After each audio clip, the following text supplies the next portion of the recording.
Good morning, everyone. First of all, I would like to thank the chairperson and the coordinator for the conference, fellow academics, and the audience participating today on this auspicious occasion of the conference. My topic today is the Pacific Lay-by Scheme and Seasonal Worker Program by Australia. The phases include: is Australia doing a favour for island states?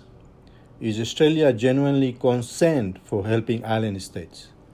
Why has Australia now expanding Pacific Lay-by Scheme? The future demand for unskilled and semi-skilled workers. The Australian government and the Prime Minister's response. The joint media release submissions invited on streamlined Pacific labour mobility. The initiative was 10 June 2021. The Morrison government comment was on getting the setting right, simpler for employers to recruit Pacific workers, help meet current and future critical workforce shortages. Both Pacific Lay-by Scheme and Seasonal Worker Program fosters links between people, businesses and communities and creating deeper connections between Australia and the Pacific. Direct and tangible benefits to both our Pacific family and Australian farmers and industries. The Australian agricultural sector value, $59 billion contribution to economy in 2018. Australian horticulture source 70% labour from visa holders and 60% are seasonal workers. Demand in Queensland in September 2020, 15,000 workers. Estimated number of seasonal workers in Australia, 2018, 12,850. Pacific Lay-by Scheme commenced in July 2018. Employers can recruit from the following countries: Fiji, Papua New Guinea, Western Samoa, Tonga, Vanuatu, Solomon Islands, Nauru, Kiribati, Tuvalu, and Timor-Leste.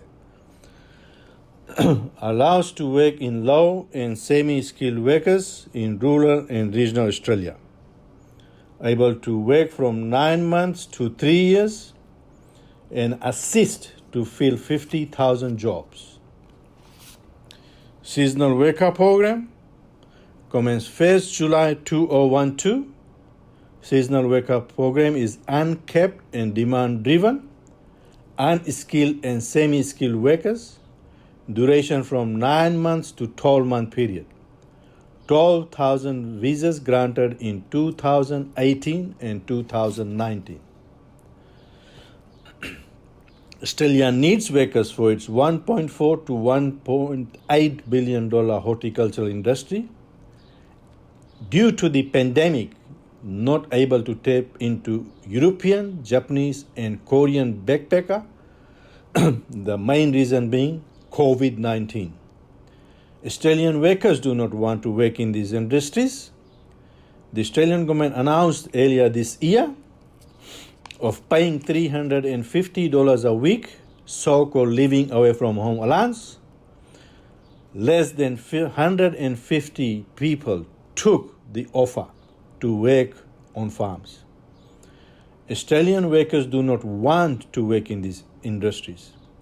Australia needs workers for its beef, lamb, cotton, sugarcane, and hospitality accommodation industry, including horticulture, which includes mandarin, other orchards, stone fruits, etc.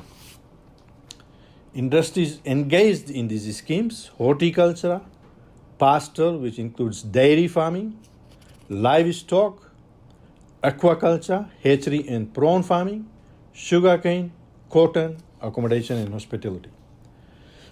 Seasonal Worker Program, Pacific Lay-by Scheme, governed by Memorandum of Understanding and Implementation Agreement. Nature of work and geography: hard manual labor, long hours, usually 10 to 12-hour days, 6 to 7 day working week, overcrowded housing or poor accommodation, mostly remote and regional work in extremely hot condition, 35 to 44 degrees centigrade temperature during summer, and in meat works, etc., cold temperatures in freezer and chilling room sections. Labor award conditions. Majority workers are hired by labor hire or recruiting companies, not the actual company one is working for. Workers are not employed as direct hire or labor by companies. Horticulture award and meat livestock industry are the lowest paid in Australia. Hazardous work, meat industry or meat works has one of the highest accident, injury and workers' compensation. Heavy manual work, orchard and cotton farm work in very high temperatures during summer. Potential for dehydration and heat stroke. Where are island workers based in Australia? These are towns such as Inverell, Rockhampton, Mackay, which includes mainly the beef and livestock industry. Mandabra and Gayndah in Queensland, mostly orchard and oranges and mandarin picking.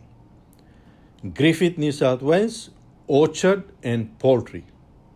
New trends will include blueberry farming, includes areas such as the Greater Coffs Harbour in New South Wales. Young and Cowra, New South Wales, mostly fruit picking, which includes cherry, nectarine, etc. Hospitality and accommodation, mainly Northwest Australia and Northern Territory. Workers' cost in Australia, rental for accommodation, food, phone and other expenses.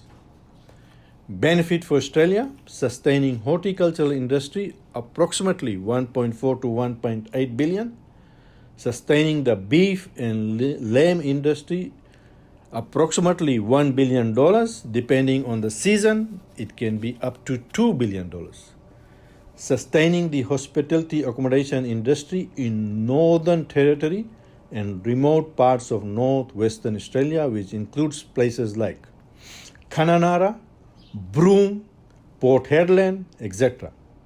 Sustaining the horticulture and prawn industry, sustaining the cotton industry in northwest New South Wales and southern Queensland. Future workforce strategies. Aged Care Royal Commission report predicted 180,000 workforce required by 2050 in aged care sector. National Disability Insurance Scheme, short form NDIS, 90,000 new full-time positions by 2024 in the disability sector. Aged Care report acknowledges that migrant workers will likely be part of the toolkit to support labour, and Pacific Islanders are an option. Source: Pacific Labour Mobility Discussion Paper 2021. Is this the new form of indenture for advanced nation or developed country? You can make your own conclusion. Thanks a lot.